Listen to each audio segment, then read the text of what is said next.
Football is a sport of heroes and villains, where the fine line between adoration and animosity is often blurred by a single mistake, a hefty price tag, or a controversial moment on the pitch. Marc Cucurella, a name once associated with the promise of Spanish football, has somehow found himself on the wrong side of this divide. But why? How did a player with so much potential become one of the most criticized figures in modern football? Earlier this year, Spain lifted the 2024 European Championship trophy, a moment of triumph that should have been universally celebrated. Yet, for many football fans, the joy of Spain's victory was tainted by the actions of one man, Marc Cucurella. It wasn't his performance on the field that drew ire, but rather a puzzling off-pitch incident involving none other than Holland. In a move that left fans scratching their heads, Cucurella decided to take verbal shots at Holland, a player whose country didn't even qualify for the Euros. Holland, never one to shy away from responding, labelled Cucurella as a funny man, pointing out the oddity of a player who had once asked for his shirt, now taking jabs at him. It was a bizarre exchange, and one that only served to deepen the growing dislike for Cucurella among football fans, especially in Germany, where his controversial handball during a crucial match had already sparked outrage. But it's not just Holland or German fans who have a bone to pick with Cucurella. In the Premier League, where rivalries run deep and memories are long, Cucurella has managed to alienate an even wider audience. During the first match of the 2024-25 Premier League season, Holland got his revenge, and the interaction between the two players seemed to unite fans from almost every club, except Chelsea, in their disdain for the Spanish defender. Even within Chelsea's own ranks, Cucurella's popularity is waning. The once promising fullback, who arrived at Stamford Bridge with a staggering price tag of €63 million, has failed to live up to expectations. Fans and pundits alike have been quick to point out his deficiencies, with Jamie Carragher famously criticising his inability to defend one-on-one situations. Carragher's words echo the sentiments of many Chelsea supporters who feel that Cucurella, despite his hefty transfer fee, has been more of a liability than an asset. It's easy to see why Chelsea fans are frustrated. When you spend that kind of money on a player, you expect performances that match the price tag. But Cucurella's time at Chelsea has been marked by inconsistency and errors, leading to a growing chorus of criticism. His tendency to pass the ball backward, his reluctance to advance play, and his defensive lapses have all contributed to his unpopularity. There are even rumours that his teammate, Mykhailo Mudryk, is unhappy with Cucurella's style of play, particularly his constant backpassing.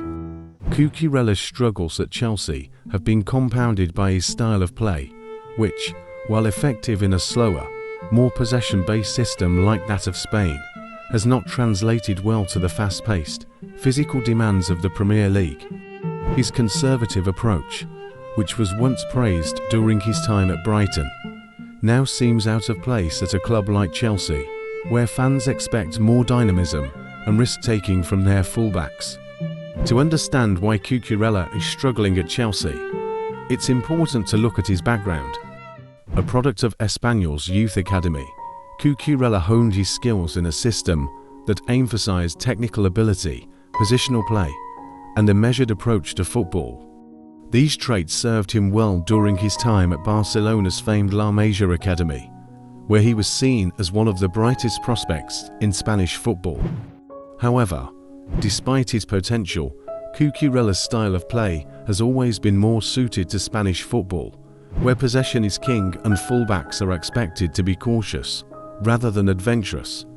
His performances at Brighton, where he was deployed in a more familiar system, were solid but unspectacular, and it's no surprise that he thrived in a team that prioritized defensive stability over attacking flair. The move to Chelsea, however, brought with it a level of expectation that Cucurella had never experienced before. Suddenly, he was no longer just a promising young talent. He was the second most expensive fullback in football history, a player whose every move would be scrutinized and judged. And unfortunately for Cucurella, the weight of that expectation has proven to be too much. As his performances have faltered, the criticism has intensified. Social media, always quick to jump on a trending topic, has not been kind to Cucurella. Memes mocking his wild hairstyle and defensive blunders have circulated widely, and every mistake he makes on the pitch magnified and dissected by fans and pundits alike. The more he struggles, the more the negativity grows, creating a vicious cycle that seems increasingly difficult to break. Cucurella's current predicament is all the more frustrating when you consider how close he came to cementing his place at Barcelona. After years of development in La Masia and impressive performances for Barcelona B, Cucurella was on the cusp of breaking into the first team. But in a move that would come to define his career, Barcelona chose to loan him out to Eibar, a decision that effectively ended his dreams of becoming a regular at Camp Nou. It's a story that has been repeated too often in football. A promising young player, full of potential, is sent out on loan and never truly recovers.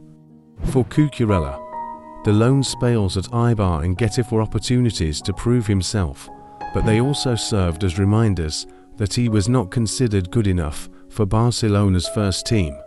Even when Barcelona tried to bring him back, they did so only after triggering a buyback clause that required them to pay more than they had sold him for, a decision that further complicated Cucurella's path to success. So, why does nobody like Marc Cucurella? The answer is complex. It's a combination of factors: a high transfer fee, a playing style that doesn't quite fit the Premier League, a series of public missteps, and the crushing weight of expectation. Cucurella is not without talent, and under the right circumstances, he could still prove to be a valuable player. But for now, he finds himself in a difficult position, caught between the expectations of fans, the demands of the Premier League, and the harsh reality of professional football. As the season progresses, it remains to be seen whether Cucurella can turn things around. Football is a game of redemption as much as it is of mistakes, and while the road ahead may be challenging, it is not impossible. For Cucurella, the key will be to find a way to silence the critics, prove his doubters wrong, and show the world that he is more than just a scapegoat. He's a player with the potential to make a difference.